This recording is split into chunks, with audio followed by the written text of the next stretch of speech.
Ladies and gents, welcome to UX, and this is why America authorized troops to kill the cartel. The channel Cappy Army, yes, new channel from Chris Cappy. Okay, I'm watching this specific video because I realized after reading this title that Venezuela thing that Trump sent destroyers and ship, and people told me that it's related to cartel. Is that what he's going to cover here? Is he going to talk about Venezuela? Is there more? This is going to be an interesting video for me because I need to know, is this what is happening with Venezuela and Trump? People told me it's about cartel, so I'm guessing there's going to be details about it. Is it Chris Cap is obviously going to tell me about what cartel, why it's happening, why Trump suddenly decided to involve military. This is going to be interesting. Let's do this one.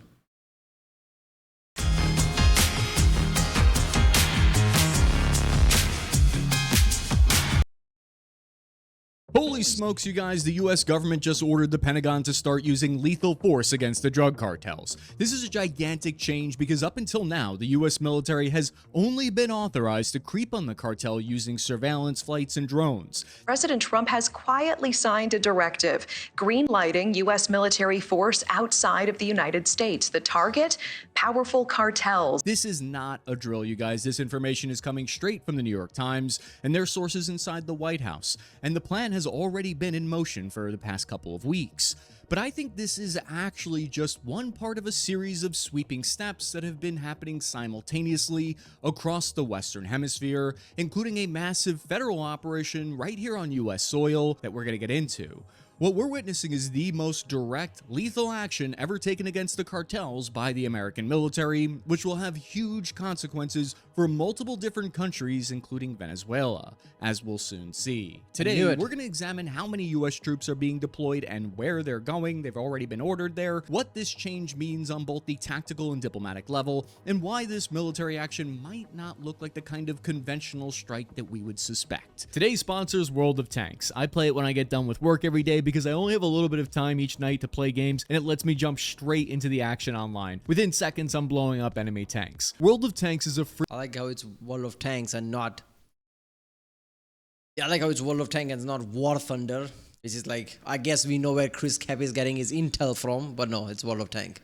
Free-to-play PC game that has over 800 main battle tanks in its arsenal that range from light to heavy, even self-propelled artillery. The game leaves it up to me how I want to play. Personally, I have absolutely zero patience, so I go in guns blazing. My favorite tactic is flanking the enemy. There's always new ways to play though in these massive 15 versus 15 matches that play out over 40 different maps. You'll fight through fields and cities. Whether you're a novice or a pro, you can jump straight in and experience the same thrill as the 100 million other players in the game. All of them are like us, way too passionate about main battle tanks, and probably a little bit attracted to them as well. Click the link in the description now and use my invite code COMBAT to jump in. New players get 250,000 credits and 7 days premium access, the Cromwell B British Premium Medium Tank, and a few of these other rental tanks. Existing players get 3 days premium access and 7-day rental of the premium tank Centurion Mark 5-1. Just click the link in my description and I'll see you on the battlefield. The US military just ordered 4,000 Marines and sailors, so the waters around the Caribbean islands in Latin America, so like around here-ish, and they are rolling deep, you guys.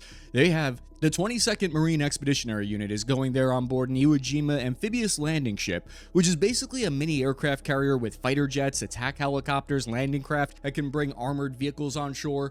U.S. officials confirmed a nuclear attack submarine, several Navy destroyers, and a guided missile cruiser are also all going on this mission that's designed to ramp up efforts to combat drug cartels. I'm honestly not even sure what a Mark 48 torpedo from an attack submarine would do to a cartel go-fast boat, but we may soon find out on Funker 530. News Nation pressing President Trump on reports that he secretly signed a directive ordering the Pentagon to use military force against drug cartels labeled as foreign terrorist organizations. Up until now, the Navy...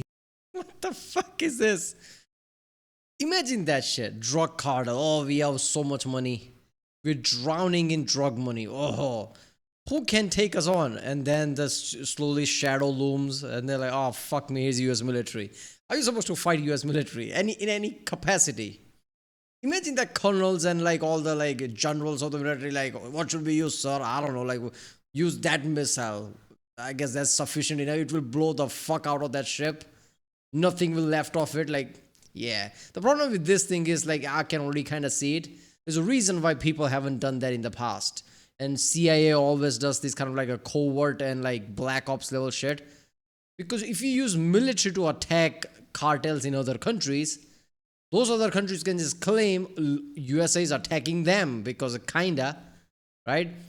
Even if you're attacking bad elements, look at what happened with India-Pakistan thing, right? A lot of terrorist organizations from Pakistan attacked India. India targeted those terrorist cells. Pakistan's like, oh, India attacked us and attacked back.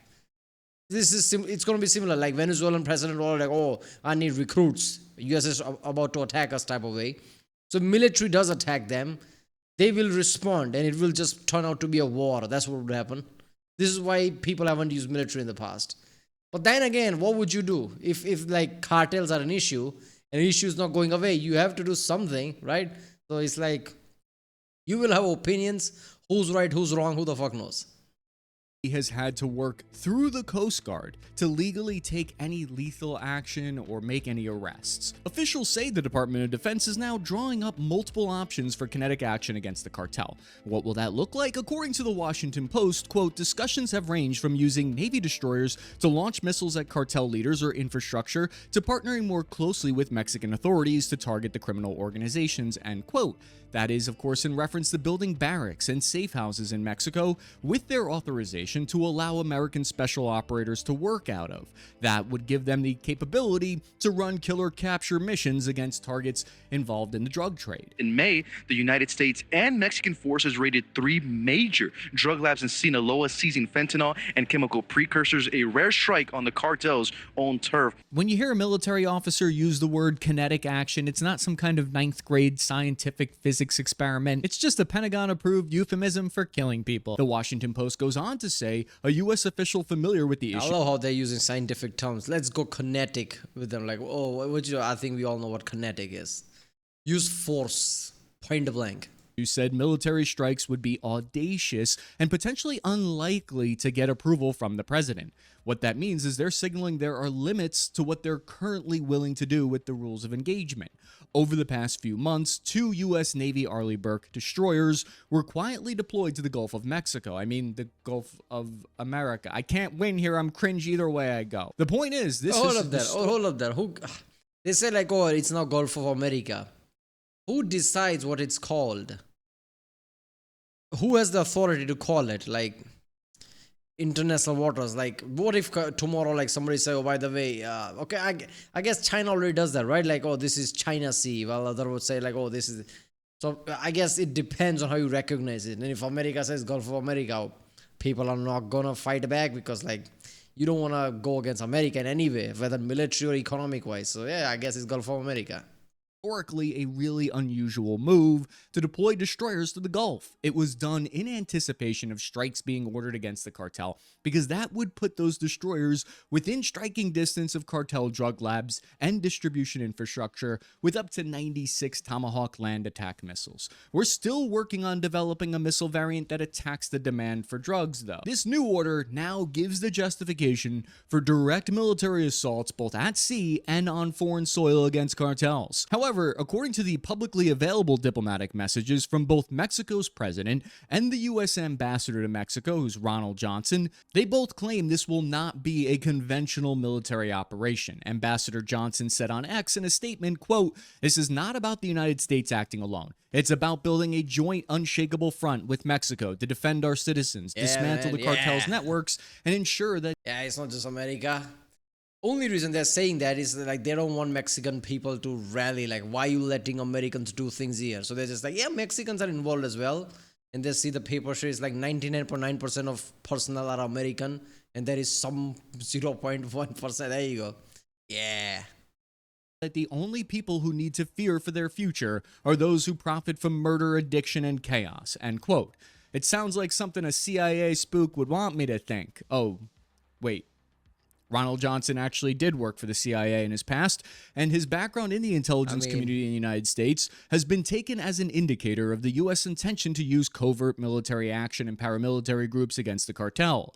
Mexico's President Sheinbaum made some diplomatic statements in response, saying, quote, "The United States is not sending its military to Mexico. We cooperate, we collaborate, but there will be no invasion. We're ruling this out absolutely." In April 2025, the White House asked President... It would be pretty stupid of them to say like, okay, yeah, send force here, we trust you. No country in the world would do that. Like, oh, by the way, there are thousands of American soldiers are here. Ah, fuck, Trump just decided maybe he's just gonna like liberate Mexico now. So nobody would ever do that. So yeah, there's gonna be like back and forth there. President Sheinbaum, Mexico, if she would be cool with the U.S. sending troops across the border to give a helping hand in combat and pull triggers against the cartel, and she said, thanks, but no thanks. The diplomatic messaging are careful, though. I think it's worded in a way to say that there won't be conventional operations, which leaves some ambiguity over whether they would object to covert actions.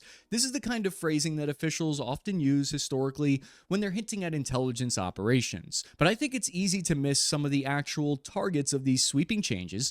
Okay, so often when we think about these drug cartels, we think about the United States and Mexico naturally. But the interesting thing, I think, is that these new orders are actually targeting a different country that we rarely think or talk about when it comes to the cartel, and that is Venezuela. Venezuela's Cartel de los Soles, Trinidad, and MS-13. Because two things just happened. First, recently on July 25th, 2025, the U.S. government designated the Venezuelan cocaine cartel De Los Soles as a foreign terrorist organization. And you might think, what's the big deal? This year in 2025, the U.S. designated at least 8 different cartels as terrorists, already starting in February. But there is actually a major distinction here. The Venezuelan De Los Soles cartel is alleged to be a direct arm of the Venezuelan government, made up of a network of Venezuelan military officers and political elite.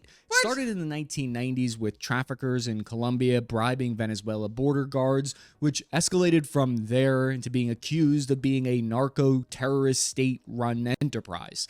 And a $50 million bounty on Venezuela's president, Nicolas Maduro, accused of running a cartel from his presidential palace. Unlike with Mexico, damn, son, all right. So they're like, okay, that's a terrorist organization, but it's also a lot of like military guys from the government itself. Maduro himself is like, okay, yeah, I don't know where this is gonna go, man. I'm not gonna lie. Like, Middle East is a different thing, but having this kind of friction just next door in a kind of, right? Like, it's just there, just a small portion of the ocean away, yeah. And with Trump, basically, it's not, 1 year is not even over. There's more than 3 years left. Like, is there going to be major conflict? Is there going to be war? What does war even look like with US and Venezuela? How long does it last? I don't know. Mexico, the U.S. official stance is that the cartel is directly led by Venezuelan leader Maduro himself, and that his whole government is a narco-terrorist state. This has been the position of the United States for many years. De Los Soles is accused of having protection thanks to their ties to senior Venezuelan government officials. Their name allegedly has a direct reference to this. It means Cartel of the Suns, sun being a reference that comes from the insignia of the Venezuelan military general epaulets. So in some ways, the accusation here is that it's kind of like Wagner or Blackwater. It's like a secret arm of the Venezuelan government, but except instead of being a PMC, it's a private cartel organization. Unlike Mexico, which is diplomatically seen as an ally and a partner, Venezuela is very different. They're seen as an adversarial nation. McDermott, co-founder of Inside Crime, said, quote, "The difference in Venezuela compared to Mexico and Colombia is that within Venezuela, a good percentage of the business is managed within the state," end quote. Evidence for this comes from defector testimony from multiple sources and evidence of the Venezuelan military flights that have been caught smuggling narcotics abroad to places like Spain and America. What all of this means taken together is that the risk calculus for the United States is different with Venezuela. They don't get the white glove treatment that's gone there. Operations there wouldn't be seen as a breach of an alliance with America's #1 trading partner like Mexico. Actions against Venezuela is seen as actions against the hostile state. This deployment location is revealing because it's in close proximity to Venezuela. This is where a lot of illicit substances travel through from Venezuela on its way to Mexico and in the Caribbean island chain to the United States. Now, I'm not much of a fishing expert myself. I find fishing is something that takes a lot of patience and requires a kind of inner peace that I may never achieve. Use shotgun. But what this mission sounds like to me is a fishing expedition to see if the cartel will take the bait and touch America's boats. By reading the official FTO announcement, Yeah. Yeah, then everything is off. Yeah, touching the boat is a massive no-no. Yeah, Marines would go ape shit. I didn't know about Venezuela at that level. Damn. Okay, how do you... that whole region then, like, kind of makes sense how drug is just, like, stronger and stronger. If it's protected by state at that level, right? It slowly creeps into from, like, Mexico and, like, USA, even, like, from other side, from Panama to Cuba, like, by the way of ocean, yeah, from Florida. Man, that is some next level shit, right? And especially with the fentanyl thing, right? Fentanyl just exponentially, like, exploded the issue. Like how bad shit is getting, right? Sometimes I think if fentanyl wasn't a thing, would it accelerate at this level where like USA is properly pissed off at the drug cartel? Because that is like causing casualties and like amplifying everything. Itself, we can see exactly where the US government's head is at here. In it, they state the De Los Sols cartel, which has provided material support to Aragua, Tren, and Sinaloa cartel. Based in Venezuela, the Sols cartel is led by Nicolas Maduro, who has corrupted Venezuela's government institutions, including parts of the army, intelligence services, the legislature, and the judiciary, in order to facilitate the cartel's activities in the drug trafficking to the United States, and quote, translation, the US government is not fans. Secondly, the White House announced a $50 million reward for information leading to the arrest or conviction of Nicolas Maduro, the leader of Venezuela, for violating US narcotics law. Venezuelan President Nicolas Maduro issues a warning to the United States that an attack against him could be, quote, the beginning of the end of the American empire. On face value, this sounds kind of nuts. It reads like the U.S. is offering a Wild West-style wanted dead or alive poster for the sitting president of another. Maduro, my man, how the fuck is that even the case? How is attack against you gonna do anything to American empire? First of all, America doesn't have an emperor, first of all. President come and go, right? If anything, they're bound by 2 terms. There is no one specific fixed thing. Everything changes. Congress changes, president changes. So if you can't even target anyone specifically in America. America as one as a whole. Like people come and go, like policy stays kind of the same. Military action stays the same. America is like republic, a democracy, right? And they act as an, like an empire / emperor or whatever, but it's like a democracy. So you can't, like, American target Maduro. Who's Maduro going to target? Trump? Trump is here for 3 years now. After that, somebody else is going to come and take the helm, right? The ideologies and goals stays the same. Doesn't matter who comes to power. That's not the same thing with Venezuela.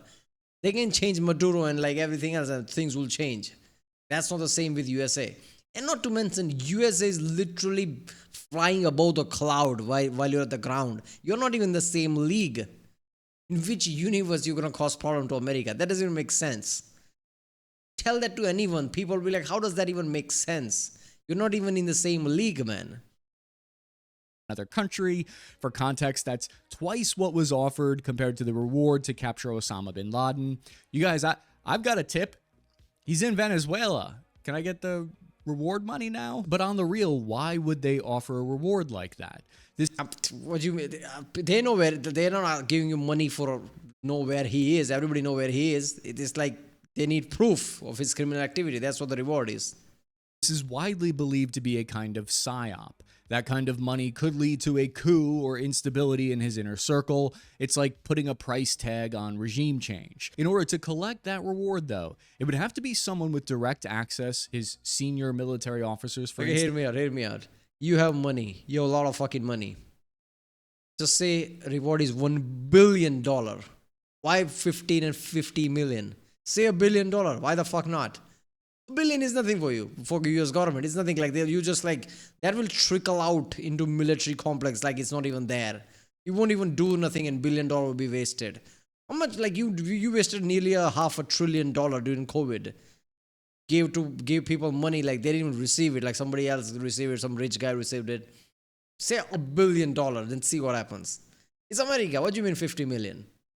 The U.S. has done this before, putting money on Saddam Hussein, Latin American leaders like Noriega in the 1980s. There was a $1 million bounty placed on his head, and that indictment was used as part of the justification for military intervention in Operation Just Cause in 1989 with the invasion of Panama. However, I think it's unlikely that this would involve overt U.S. troops deployed to Venezuela for a number of reasons. One being Venezuela is far larger than Panama. They have a population of 30 million people versus Panama's 2.5 million. So what is more likely? It's a plausible, deniable way to call for a government to be overthrown, to create the conditions for a coup without actually cooing. It's a psyop. It plants the idea that loyalty to the leader can be monetized by betraying him. It's the increased paranoia in that inner circle. It's not out of the realm of possibility. The U.S. government paid a total of $30 million for the capture of Uday and Qusay Hussein in 2003. Supposedly a cousin dropped a dime on them.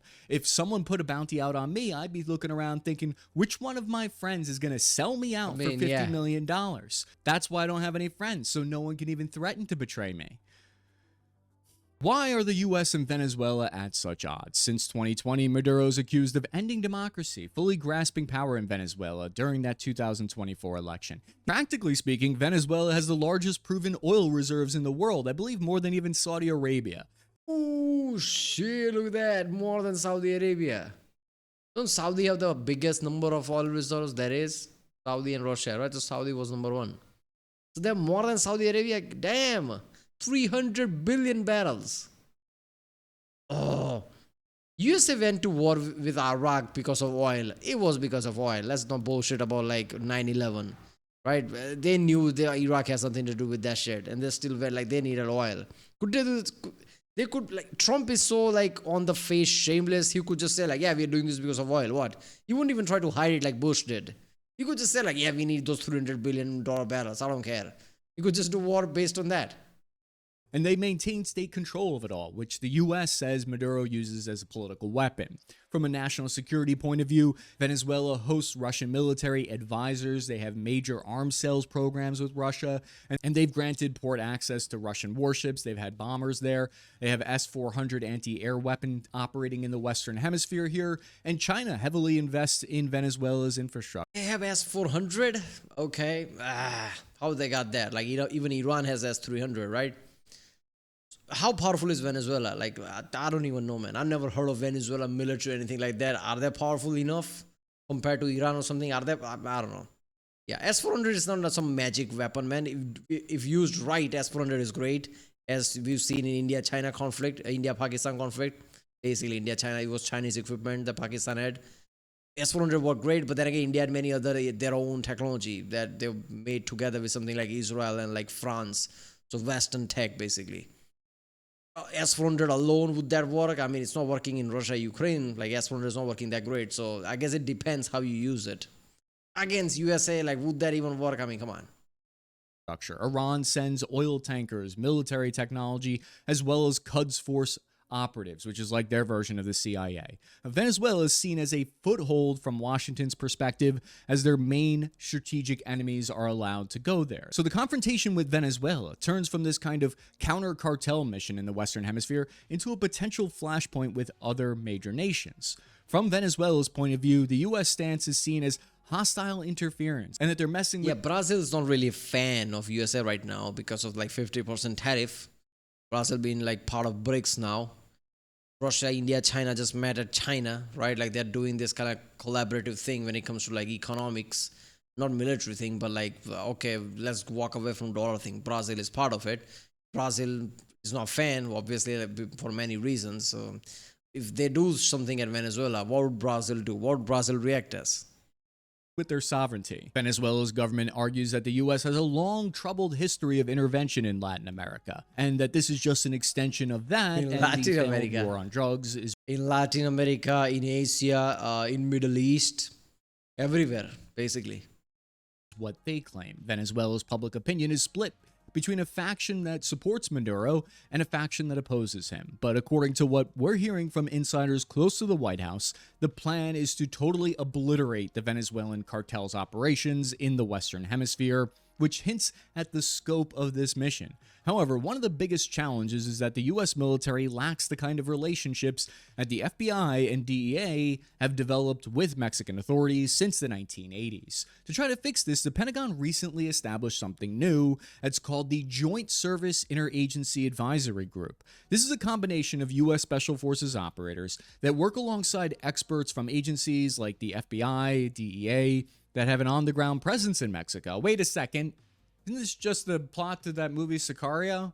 The reason this was set up is because the FBI has offices all across Mexico and on-the-ground contacts there.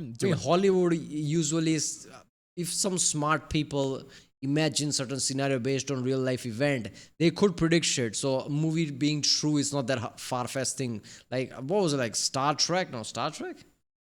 Star Wars, Star Trek, right? Like basically envisioned future of with smartphone and everything way back then. So like, yeah, it just depends. Like people can, like certain plot does turn out to be true. Because probably thought of with the current geopolitics and how it would happen in the future. So yeah, it's like throwing a dart. It could happen. Direct action missions in Latin America are not unheard of. And there's a recent history of it being used, and it's often been a cautionary tale. The DEA ran tactical teams in Honduras in Operation Anvil in 2012. This is kind of like a SWAT team, but for the DEA. Okay, how? Isn't like FBI, DEA, all this like inner country thing? Can they do like foreign country operations like CIA can? And can NSA do that? I don't know. CIA can, right? NSA probably can. No, NSA is also like, so these are federal agencies that's like inside United States they're supposed to operate. Can DEA operate outside? I guess they did that as a special thing. Like, okay, I guess we have to do this type of way. I don't know. They operated outside the United States against drug runners. It was a 90-day joint operation working alongside Honduras police, but there were 3 controversial deadly force incidents that triggered international backlash after innocent people were killed. Like the operation is a good example of how a poorly planned use of force can have unintended consequences if it's not fully thought out. And this led to the U.S. Department of State reviewing where they found that the poor operational planning and no defined rules of engagement were major reasons for this happening. Ultimately, the DEA tactical teams were ordered to— You know what? If they're like, did you do all this heinous fucked up thing? Give me a report. And when you read the report, 99% of all lines are redacted. Yeah, you did that shit. No way. Otherwise, why is all that redacted? To leave the foreign country, and they were soon shut down and disbanded after that. The current campaign is not limited to foreign operations. On the U.S. side of the border, the Department of Defense has expanded National Defense Area to designate nearly 1/3 of the southern border now. These zones give U.S. troops the power to detain people who cross illegally and bypass these traditional restrictions on military involvement in law enforcement. So basically about 1/3 of the border with Mexico has now been militarized. So there's over 7,000 troops who are patrolling hundreds of miles in Texas, New Mexico, and soon in Arizona. There's more than 50 Stryker armored vehicles now patrolling the desert borderlands. More than 1,400 migrants have already been charged with trespassing on military territory. These actions have choked off the flow of drugs and immigrants into the United States, and this crackdown has strangled the cartel funds that and major arrests against— It's kind of becoming dystopian, right? Like cyberpunk world or something. All those stories always started like things becoming militarized, border becoming militarized. It's like North Korea making like with South Korea border like militarizing it. I mean, by necessity, USA have to do that. But still, like the more you think about it, the more you see it, it's like, fuck me, are we reaching that point of the future dystopia that people always like make movies about? Is this start of that? Okay, because like entire southern US border is like militarized now. Military soldiers and like helicopters and Apache helicopters and things flying around. Just imagine that vision, man. Like that's fucked up. Top leadership of the cartel in Mexico have led to this massive cartel civil war that's been going on over the past few months. So far, the results appear to be that the 2 cartels are now joining forces with one another to try to survive in a different form in the future. Parallel to this militarization of the border in the United States and Mexico is something called Operation At Large. And this is something that you've probably seen increasingly in the news, and I assume we will hear more about going forward. It's the largest coordinated immigration enforcement effort since the 1940s. It involves more than 5,000 federal law enforcement personnel drawn from multiple different agencies, 3,000 from ICE agents, including another 1,800 from Homeland Security, then Justice Department employees, U.S. Marshal Services, and Border Protection officers. They all have been put together, and the plan also supposedly includes a request for up to 21,000 National Guard troops to support these ICE operations. This is the largest federal operation in the interior of the country. By looking at the U.S. military leadership who are responsible for drawing up these plans that we just talked about, we can get a pretty good indication of what may happen, I think. The new commander of U.S. forces in Central and South America, Admiral Halsey, who took over in November 2024, he recently made a long statement to Congress outlining where he stands on strategy. Okay. Yeah. Alvin Halsey. That's, yeah. Halsey, what's his name? He's A. Halsey. Like, that's, I don't know. Maybe he should use just his initials, or like insist on people speaking his first name and last name properly without making it into initials. The highlights, I think, are when he said, quote, "The United States of America and the many nations and territories that comprise Latin America and the Caribbean are bound together by rich cultural tradition, family bonds, economic endeavor, and enduring commitment to democratic principles." He goes on to say that he believes the greatest threat is actually not the cartel, but Russian and Chinese action in Latin America. Quote, "These authoritarian regimes continue their methodical incursion into the region using varying tools toward separate end states." He says we can stem this tide by standing together shoulder to shoulder with our allies and partners. Our partners want to work with the United States, but to maintain their trust and confidence, they must feel and see our presence and commitment before it's too late, end quote. All of his statements stress the importance of working in partnership and acting with permission of foreign nations. I couldn't find anything in either of their public statements supporting Russia thing, maybe Russia is involved, I don't know, just to fuck with USA, because like Ukraine thing, right? Otherwise USA has upper hand. China, I don't think China is so rich now, like $20 trillion economy, the way they are going. See, it's sometimes it's just numbers. So even 20 trillion is not enough to like portray how well China is doing. I know people always comment, oh, China's economy is dropping. No, it's not. Stop living in your own fucking world. I know you want that to be true. It's not the case. And China has a lot of monopolies on things that even USA doesn't. From rare earth to a lot of things, geography and everything. China's set for a long time. So China's flying so high, and USA needs China more than China needs USA at this point. This is why tariffs were like put down for when it comes to China. China didn't give a fuck. The USA had to lower it because otherwise USA is screwed. So like you relied on China so much now, like China doesn't need to do all this shit. Maybe they'll like increase their influence to dominate the world in some way. But doing fuckery like that with the drug cartel and everything, I don't know, man. Not China. I don't see that. Maybe Russia, right? And even then, like, is Russia doing that, or is just one of your like paranoid fear? I mean, that's a military guy saying, so I don't know, there must be some truth to it. If a politician said it, like, I would be like, fuck off, like, you're just playing politics. There is like, there's a guy who's talking about India all the time, oh, Ukraine is Modi's war. Oh, really? Modi fucked up the, like, relationship, all the, like, geopolitics. Did Modi fuck that up? Or is it like NATO, US, and European country who fucked that up, that caused the war with Russia and Ukraine? Right? So you buying uranium, that's fine. I guess India can't buy oil. Europe can buy gas. What the fuck are you talking about? You're just using excuses like grasping at the straws where everybody can just debunk that. What the fuck are you talking about? Right now he's trying to do some kind of class warfare. Like, oh, he thinks India is so weak that he can pit everybody against each other and like shake up the Modi government. I don't know, he made some statement right now like, oh, it's just the rich are benefiting and poor are not, trying to cause conflicts inside. Yeah, India is not Pakistan, man. Shit like that doesn't work in India. You have such a poor image of India that who the fuck put you in charge for India relations? This is insane, man. What a moron. So like if politicians said it, I'm like, what, he's just a fucking moron. But like this is a military guy who's saying it. So maybe there's something to it. I don't know. I don't see China doing anything like that. Probably Russia. I don't know.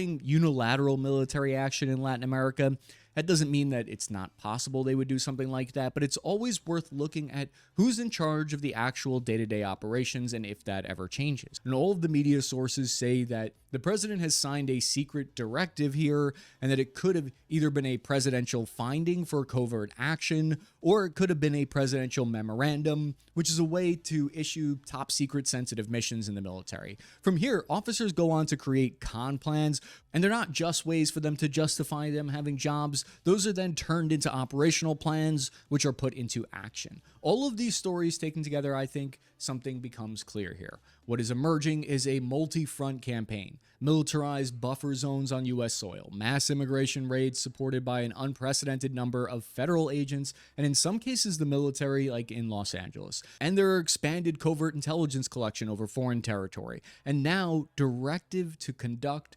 overt kinetic strikes.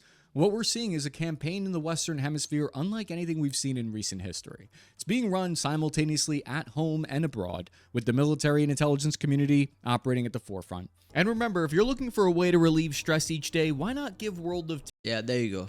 Yeah, but go to original video page and from there support this channel. Yeah, he just started this channel. He's like already 500,000 subscribers. That's, I guess, his power, right? Oh, all right. Look, man, if with all this bureaucracy, like nobody has the level of bureaucracy that USA has. Am I using the right word? Yeah, the level of structure, like FBI, there's another agency, there's another, it's like the 15 different agencies, jam-packed together with so much money allocated to them and resources.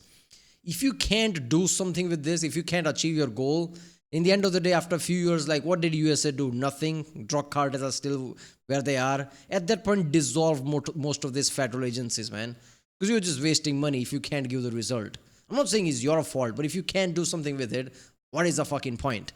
See, it's like I have an off-road car, but if I only go to like highways and things and never take it off-road, it's not like it can't do off-road. I just don't have I just don't go where the off-road is. So what's the point of that vehicle? Shit like that. If you can't do something with this, the level of bureaucracy, level of like all these structures, what's the point of that? Right? I don't know. It would be interesting to see like how this all plays out. Well, that was why America authorized troops to kill the cartel by its own cappy army. If you like my reaction, don't forget to subscribe, and I'll see you next time.